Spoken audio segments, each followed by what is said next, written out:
নমস্কার বন্ধুরা, welcome to cricket and football hub. তো বন্ধুরা, তোমরা জানো একদিকে নামধারীর বিরুদ্ধে 2-0 গোলে ম্যাচ জিতে শিল্ডের ফাইনাল ম্যাচের জন্য কোয়ালিফাই করে গেছে ইস্ট বেঙ্গল দল।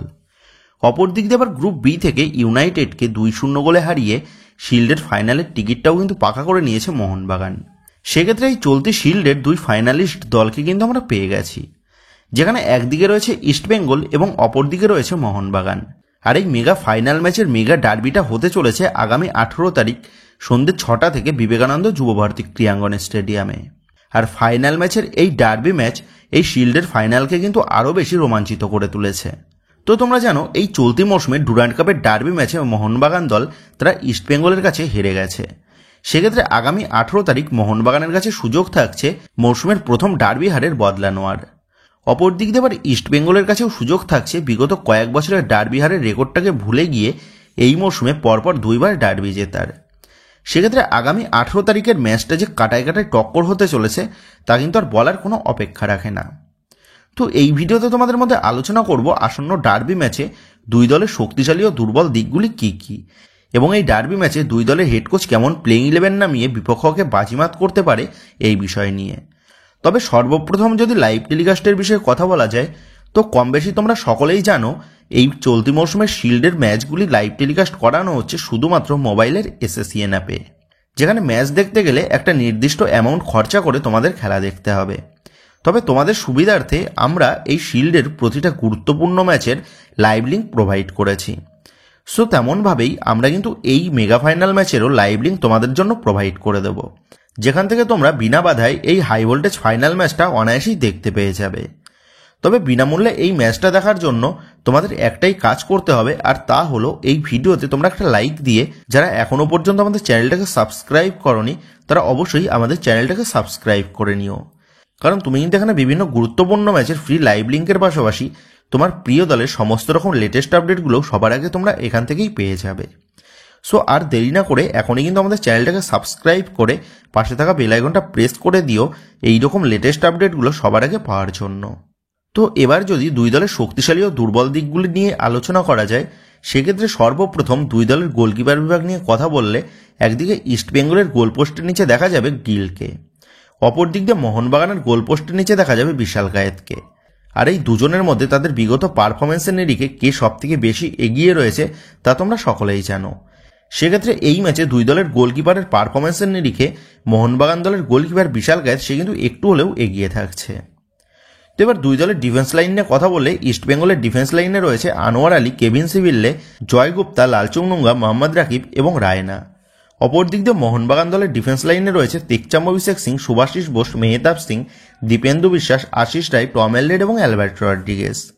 তো এই দুই দলের ডিফেন্স লাইনে কিন্তু মোটামুটি সেম হলেও মোহনবাগান দলের ডিফেন্স লাইনে অ্যালবার্টো রড্রিগেজ এবং টম এলরেডের উপস্থিতিতে মোহনবাগান দলের ডিফেন্স লাইন একটু হলেও এগিয়ে থাকবে আসন্ন ডার্বি ম্যাচে। তবে এই দুই দলের প্রপার রাইট ব্যাক পজিশনে মোহাম্মদ রাকিব এবং আশিস রায় এই দুজনের পারফরমেন্স নিয়ে একটু হলেও কিন্তু চিন্তিত থাকবে দুই দলের সমর্থকরাই। তো এবার এই দুই দলের ডিফেন্সিভ মিডফিল্ড এবং সিডিএম পজিশন নিয়ে কথা বললে একদিকে ইস্ট বেঙ্গল দলের মিডফিল্ড পজিশনের জন্য অ্যাভেলেবেল রয়েছে জিকসন সিং, সৌভিক চক্রবর্তী, মিগুয়েল, মোহাম্মদ রাশিদ এবং সাউল ক্রেসপো। অপর দিক দিয়ে এই পজিশনে মোহনবাগান দলে রয়েছে আপুইয়া, অনিরুদ্ধ থাপা, দীপক টাংরি, অভিষেক সূর্যবংশী, গ্লেন মার্টিন্স এবং টংসিন।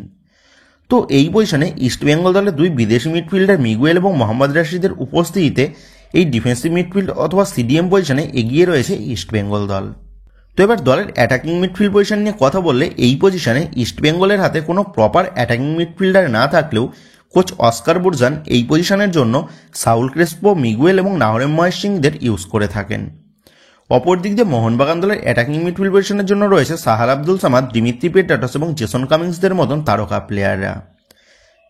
আর সাউল ক্রেসপো বা মিগুয়েল এদের মধ্যে কেউই প্রপার অ্যাটাকিং মিডফিল্ডার না হওয়ার জন্য এই পজিশনে কিন্তু এগিয়ে রয়েছে মোহনবাগান দল।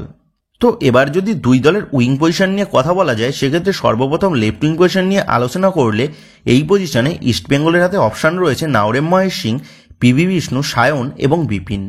অপর দিক দিয়ে মোহনবাগানের হাতে এই পজিশনের জন্য অপশান থাকছে রবসন রবিন ও লিস্টন কোলাসো। তো এই দুই দলের কাছে লেফট উইং পজিশনের জন্য যে সমস্ত প্লেয়াররা অ্যাভেলেবেল রয়েছে তারা কিন্তু ইতিমধ্যেই নিজেদের দলের জন্য বিগত দিনে দুর্দান্ত পারফরমেন্স তুলে ধরেছে।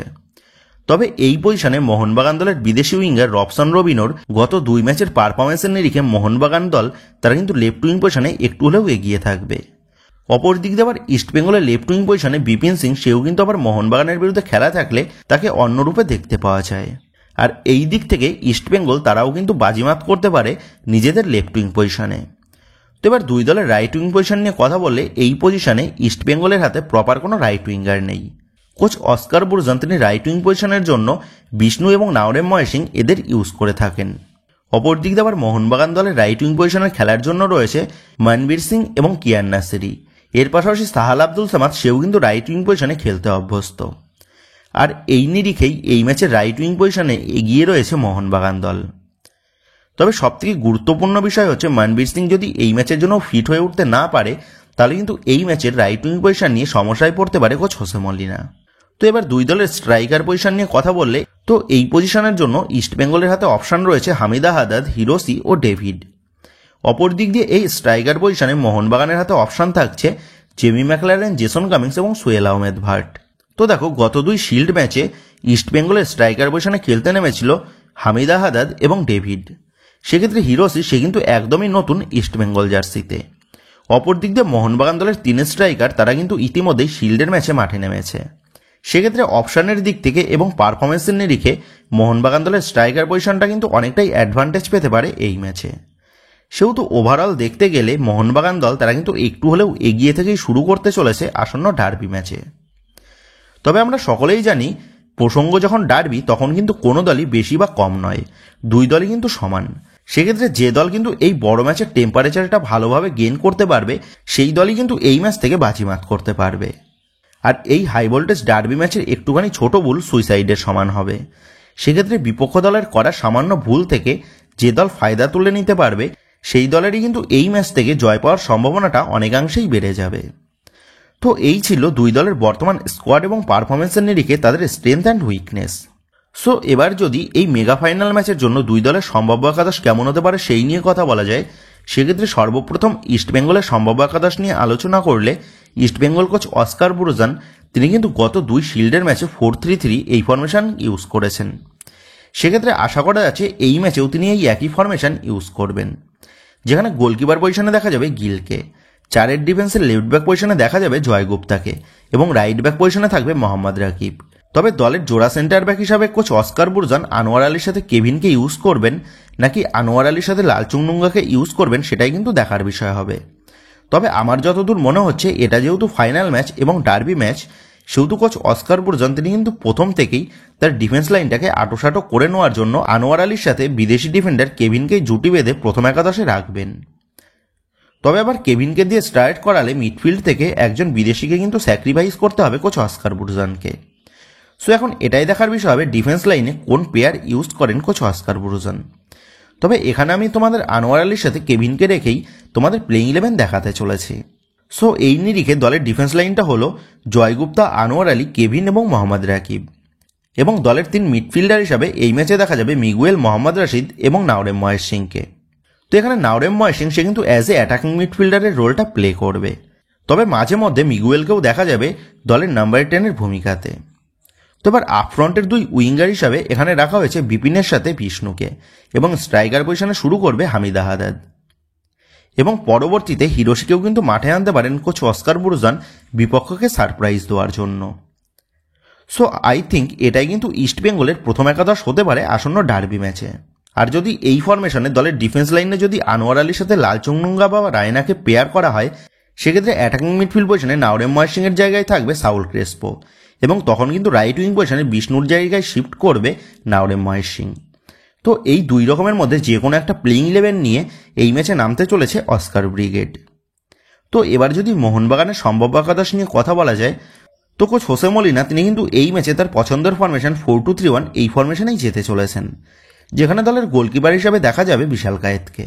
তবে এই ম্যাচে কোচ হোসে মলিনা তিনি দলের 4 ডিফেন্সে কাদের ইউজ করেন সেটাই কিন্তু মূল দেখার বিষয় হবে। একদিকে যদি দলের ডিফেন্স লাইনে জোড়া বিদেশি সেন্টার ব্যাক ইউজ করেন কোচ হোসে মলিনা, সেক্ষেত্রে কিন্তু আপফ্রন্ট থেকে এক বিদেশিকে স্যাক্রিফাইস করতে হবে কোচ হোসে মলিনাকে। আর যদি দলের ডিফেন্স লাইনে একজন বিদেশি ডিফেন্ডার ইউজ করেন তাহলে কিন্তু আপফ্রন্টে অ্যাটাকিং ফোর্স বাড়াতে পারবেন কোচ হোসে মলিনা। সেক্ষেত্রে এখানে কিন্তু দুই রকমভাবেই তোমাদের প্রথম একাদশ আমরা দেখাতে চলেছি। সেহেতু সর্বপ্রথম জোড়া বিদেশি সেন্টার ব্যাক রেখে প্লেইং 11 নিয়ে কথা বললে দলের লেফট ব্যাক পজিশনে দেখা যাবে শুভাশিস বোসকে এবং দলের রাইট ব্যাক পজিশনে থাকবে আশিস রায় অথবা মেহতাব সিং। আর জোড়া সেন্টার ব্যাক হিসাবে দেখা যাবে টম অ্যালড্রেডের সাথে অ্যালবার্টো রড্রিগেজকে। মিডফিল্ডের দুই মিডফিল্ডার হিসেবে থাকবে আপুইয়ার সাথে দীপক টাংরি অথবা অনিরুদ্ধ থাপা।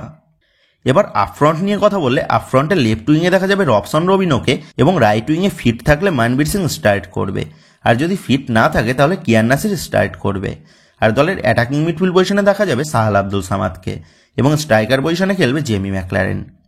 সো জোড়া বিদেশি সেন্টার ব্যাক থাকলে এইরকমই কিন্তু প্লেইং 11 নামাতে পারেন কোচ হোসে মলিনা। আর যদি ডিফেন্স লাইনে একজন বিদেশি ডিফেন্ডারকে ইউজ করা হয় সেক্ষেত্রে লেফট ব্যাক পজিশনে দেখা যাবে শুভাশিস বোসকে এবং রাইট ব্যাক পজিশনে থাকবে আশিস রায়। আর জোড়া সেন্টার ব্যাক হিসেবে দেখা যাবে অ্যালবার্টো রড্রিগেজ অথবা টম অ্যালড্রেডের সাথে মেহতাব সিংকে। দলের জোড়া মিডফিল্ডার হিসেবে থাকবে আপুইয়ার সাথে দীপক টাংরি অথবা অনিরুদ্ধ থাপা। আপফ্রন্টের লেফট উইংয়ে দেখা যাবে রবসন রবিনোকে এবং রাইট উইংয়ে থাকবে মানবীর সিং অথবা কিয়ান নাসিরি এবং অ্যাটাকিং মিডফিল্ডারের ভূমিকায় দেখা যাবে জেসন কামিংস অথবা ডিমিত্রি পেট্রাটসকে। আর স্ট্রাইকার পজিশনে থাকবে জেমি ম্যাকলারেন। সো ডিফেন্স লাইনে একজন বিদেশি রাখলে এমন প্লেইং 11 হতে পারে মোহনবাগান দলের জন্য। আবার এমনটাও হতে পারে দলের ডিফেন্স লাইনে জোড়া ডিফেন্ডার হিসাবে টম অ্যালড্রেডের সাথে অ্যালবার্টো রড্রিগেজকে রেখে আপফ্রন্টের লেফট উইংয়ে লিস্টন কোলাসোকে রেখে দলের অ্যাটাকিং মিডফিল্ড পজিশনে জেসন কামিংস অথবা ডিমিত্রি পেট্রাটস এদের মধ্যে যে কোনো একজনকেও ইউজ করা যেতে পারে। তো মোস্ট প্রবাবলি এইরকমই কিন্তু প্লেইং 11 নিয়ে এই ডার্বি ম্যাচে মাঠে নামতে চলেছে মোহনবাগান দল। তো বন্ধুরা, এই হাই ভোল্টেজ ডার্বি ম্যাচের জন্য তোমার প্রিয় দলের সম্ভাব্য একাদশ কী হতে পারে এবং এই ডার্বি ম্যাচের ফলাফলই বা কী হতে পারে বলে তোমার মনে হয়, এই বিষয়ে তোমাদের মতামতটা অবশ্যই নিচে কমেন্ট করে জানিয়ে দিও। তো বন্ধুরা, এই ভিডিওতে এই বিষয়গুলো নিয়েই তোমাদের মধ্যে আলোচনা করার ছিল। তো আশা করি ভিডিওটা তোমাদের ভালো লেগেছে। তো যদি ভিডিওটা ভালো লেগে থাকে তাহলে ভিডিওতে লাইক দিয়ে চ্যানেল সাবস্ক্রাইব করে পাশে থাকা বেল আইকনটা অবশ্যই প্রেস করে দিও। আর তোমরা যারা এখনও পর্যন্ত আমাদের সোশ্যাল মিডিয়া পেজের সাথে যুক্ত হওনি তারা নিচে ডেসক্রিপশন বক্সের লিঙ্ক থেকে আমাদের সোশ্যাল মিডিয়া পেজের সাথে যুক্ত হয়ে যেও, কারণ এখন কিন্তু সমস্ত রকমের লেটেস্ট আপডেটগুলো সবার আগে আমাদের সোশ্যাল মিডিয়া পেজেই পোস্ট করা হয়। আর তোমরা এখন ফেসবুক এবং ইনস্টাগ্রামে গিয়ে তোমরা আমাদের এই চ্যানেলের নাম লিখে সার্চ করলেও তোমরা কিন্তু আমাদের ফেসবুক এবং ইনস্টাগ্রাম পেজটাও খুঁজে পেয়ে যাবে। সেক্ষেত্রে তোমার প্রিয় দলের সমস্ত রকম লেটেস্ট আপডেট সবার আগে জানার জন্য এবং আমার সাথে সরাসরি যে কোনো বিষয়ে কথা বলার জন্য তোমরা অবশ্যই মনে করে আমাদের সোশ্যাল মিডিয়া পেজের সাথে যুক্ত হয়ে যেও। তো বন্ধুরা, এই ভিডিওটা এটুকুই ছিল। তো আসি বন্ধুরা, দেখা হচ্ছে পরের ভিডিওতে।